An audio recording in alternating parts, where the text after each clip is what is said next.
Hi guys, so welcome back to our channel StudyLib. I hope you all are doing well. In today's video, I will be discussing with you the most important questions based on structure of DNA and Chargaff's rule. I have completed the concept of these two topics in my previous video, which is totally based on NCERT as guided by NTA, which are very beneficial for your competitive exams like CBSE exam, CUET, NEET, AIMS, ICAR, etc. So do check it out our previous video and clear your concept. So let's get started. Question number 1. Chargaff rule is not applicable on, and the options are lambda-phage DNA, DNA of Listeria coli, plasmid of bacteria, genome of bacteriophage 5174. तो सबसे पहले आपको ये पता होना चाहिए कि Chargaff rule complementary base pairing को रिप्रेजेंट करता है, जिसमें एडेनाइन थायमीन के कॉम्प्लीमेंट्री होता है और ग्यूनाइन साइटोसिन के कॉम्प्लीमेंट्री होता है। एडेनाइन और थायमीन के बीच में 2 हाइड्रोजन बॉन्ड प्रेजेंट होते हैं और साइटोसिन एंड ग्यूनाइन के बीच में 3 हाइड्रोजन बॉन्ड प्रेजेंट होते हैं। Adenine is equal to thymine and guanine is equal to cytosine. Chargaff rule की जो सबसे इंपॉर्टेंट बात यह है कि वो सिर्फ और सिर्फ डबल स्ट्रैंडेड डीएनए के लिए एप्लीकेबल होता है। Lambda phage DNA double stranded DNA होता है। डीएनए ऑफ लिस्टेरिया कोलाई भी डबल स्ट्रैंडेड डीएनए होता है। प्लाज्मिड ऑफ बैक्टीरिया भी डबल स्ट्रैंडेड डीएनए होता है। जीनोम ऑफ बैक्टीरियोफेज 5174, बैक्टीरियोफेज एक वायरस है, उसमें सिंगल स्ट्रैंडेड डीएनए प्रेजेंट होता है, इसलिए Chargaff rule is not applicable for bacteriophage 5174 and the answer is bacteriophage Y174 and the correct option is option number D. Question number 2. The amount of purines is equal to amount of pyrimidines was suggested by, and the options are Robert Brown, Mescher, Chargaff, Khurana. तो सबसे पहले आपको ये पता होना चाहिए कि adenine and guanine आपके प्यूरिन्स के अंदर आते हैं और पायरिमिडीन्स के अंदर साइटोसिन, थायमीन और यूरासिल आते हैं, जिसमें से थायमीन सिर्फ और सिर्फ डीएनए में प्रेजेंट होता है और यूरासिल सिर्फ और सिर्फ आरएनए में प्रेजेंट होता है। इस क्वेश्चन में बोला गया है कि purines is equal to pyrimidines, means ये क्वेश्चन कॉम्प्लीमेंट्री बेस पेयरिंग को रिप्रेजेंट कर रहा है, means Chargaff rule. So the answer of this question is Chargaff. Chargaff के रिगार्डिंग एक बहुत ही इंपॉर्टेंट इक्वेशन है जो कि कहती है कि a plus g divided by t plus c is equal to 1. So the correct answer is option number C. Now we are moving towards next question, that is question number 3. Watson and Crick proposed the model in which year? And the options are 1955, 1953, 1943, 1963. तो सबसे पहले आपको ये पता होना चाहिए कि James Watson and Francis क्रिक ने double helical model of DNA को दिया था, जो कि ये कहता है कि डीएनए पॉलीन्यूक्लियोटाइड चेन से बना हुआ है, जो कि एक घुमावदार आकृति में बना होता है, जिसमें डीएनए की backbone sugar and phosphate group से बनी होती है। डीएनए के दोनों स्ट्रैंड्स आपस में एंटी पैरेलल ओरिएंटेशन में होते हैं, जिसमें एक स्ट्रैंड 5' से 3' पोलैरिटी को रिप्रेजेंट करता है और दूसरा स्ट्रैंड 3' से 5' पोलैरिटी को रिप्रेजेंट करता है, जैसा कि आप पिक्चर में देख सकते हैं। So the answer of this question is 1953. James Watson and Francis Crick proposed the double helical model of DNA in 1953 and the correct option is option number B. Now we are moving towards next question, that is question number 4.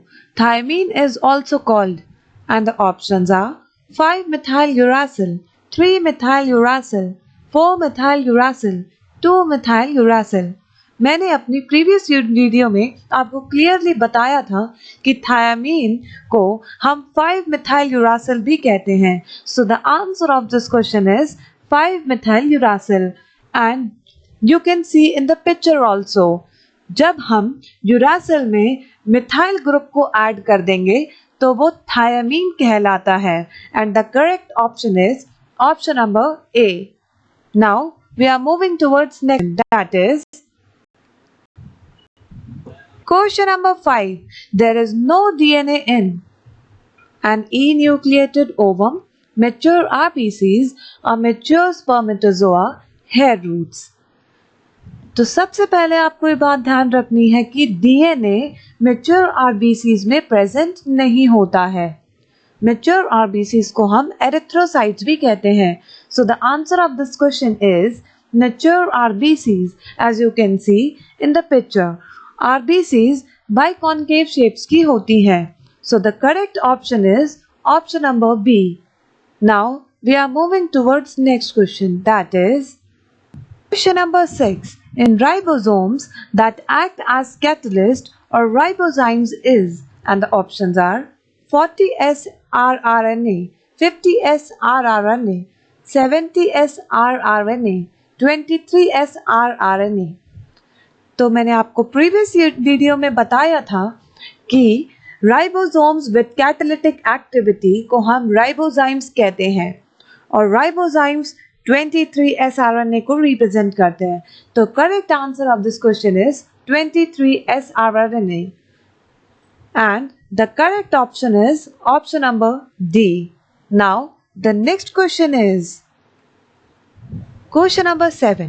Nucleotide arrangement in DNA can be seen by, and the options are x-ray crystallography, electron microscope, ultra centrifugation, light microscope. Again and very easy question. ये topic भी हमने previous video में cover किया गया है, जिसका correct answer है x-ray crystallography, जो कि Maurice Wilkins and Rosalind Franklin ने प्रोड्यूस किया था and the correct option is A. Now the next question is question number 8।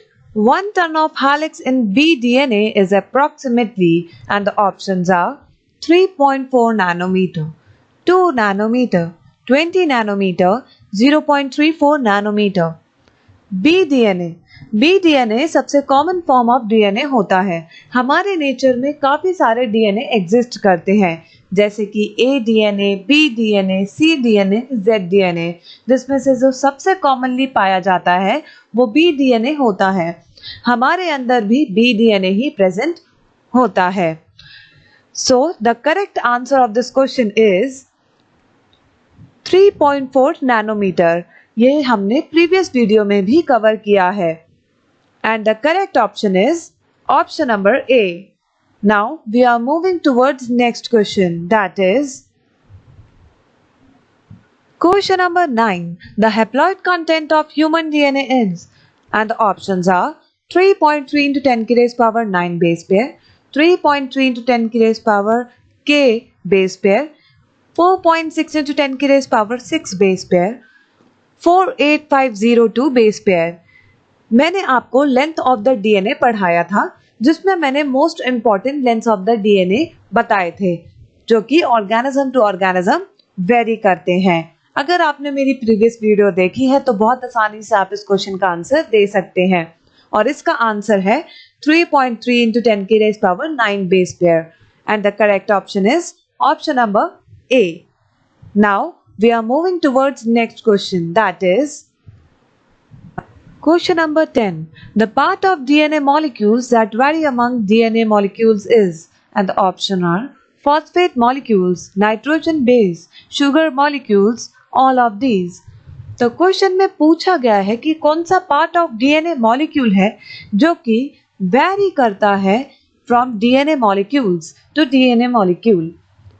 Phosphate group DNA to DNA same रहता है, शुगर मॉलिक्यूल्स भी DNA to DNA same रहता है, सिर्फ और सिर्फ नाइट्रोजनस बेसेस आपके डीएनए टू डीएनए डिफरेंट होते हैं। So the answer of this question is nitrogenous bases. आपको क्लियरली पता ही है कि डीएनए के अंदर adenine, guanine, cytosine and thymine nitrogenous bases present होते हैं. So the correct option is option number B. Now the next question is question number 11. Ribozymes is, and the options are RNA without sugar, RNA without phosphate, RNA having enzymatic activity, RNA with extra phosphate. Again a very easy question. मैंने previous video में बताया था कि RNA with enzymatic activity is called ribozymes. So the correct answer is RNA having enzymatic activity. And the correct option is option number C. Now we are moving towards next question, that is question number 12. DNA consists of two complementary nucleotide chain. If the sequence of nucleotide in one of the chain in AGCTTCGA, then the nucleotide sequence on the other chain shall be, and the option are TAGCATAT, GATCCTAG, TCGAAGCT, GCTAAGCT. तो आपको पता ही है कि adenine जो होता है वो कॉम्प्लीमेंट्री होता है थायमीन के और ग्यूनाइन जो होता है वो कॉम्प्लीमेंट्री होता है साइटोसिन के. तो इस क्वेश्चन में पूछा गया है कि सीक्वेंस ऑन अदर स्टैंड क्या होगा. तो अदर स्टैंड जो होगा वो कॉम्प्लीमेंट्री होगा फर्स्ट स्टैंड के, जिसमें ए की जगह टी आएगा और सी की जगह जी आएगा एंड वाइस वर्सा. तो आपका जो सीक्वेंस बनेगा वो बनेगा T C G A G C T and the answer is TCGAAGCT, and the correct option will be C. Now the next question will be question number 13. If in the dsDNA cytosine is 40%, then what will be the amount of guanine? And the options are 50%, 80%, 20%, 40%. तो चारगाफ rule के according आपको पता ही है कि adenine आपका thymine के equal होता है और साइटोसिन ग्यूनाइन के इक्वल होता है. तो अगर साइटोसिन 40% है तो ग्यूनाइन भी 40% ही होगा. And the correct answer is 40%. And the correct option is option number D. Now the next question is question number 14. If in a dsDNA cytosine is 10%, then what will be the percentage amount of adenine in that DNA? And the options are 70%, 30%, 40%, 10%. इस question को solve करने की approach आपकी चारगाफ rule की ही रहेगी, जो कि क्या कहता है कि cytosine is equal to guanine and adenine is equal to thymine. क्योंकि साइटोसिन आपके पास में 10% दे रखा है तो ग्यूनाइन भी 10% ही होगा, जो कि टोटल आ जाएगा 20%. क्वेश्चन में परसेंटेज में आंसर दे रखा है तो डीएनए को हम 100% मानेंगे और 20% को माइनस कर देंगे, जो कि आ जाएगा 80%. 80% जो होगा आपका कॉम्बिनेशनल वैल्यू है एडेनाइन एंड थायमीन की. अगर हमें सिंगल वैल्यू निकालनी है एडेनाइन एंड थायमीन की तो हम 80 को 2 से डिवाइड कर देंगे, जो कि आ जाएगी 40%. And the amount of adenine 40%, that will be the final answer.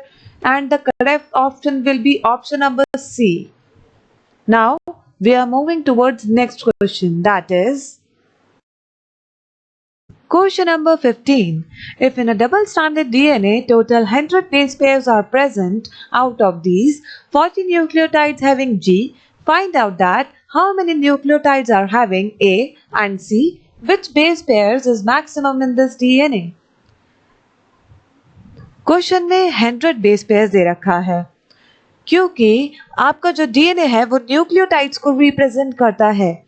तो बेस पेयर्स को हमें सबसे पहले न्यूक्लियोटाइड्स में कन्वर्ट करना पड़ेगा.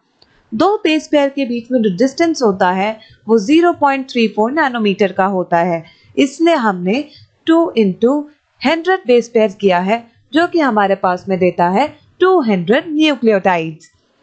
क्वेश्चन में ग्यूनाइन की वैल्यू 40 न्यूक्लियोटाइड्स दे रखी है, तो साइटोसिन की भी वैल्यू 40 न्यूक्लियोटाइड्स होगी.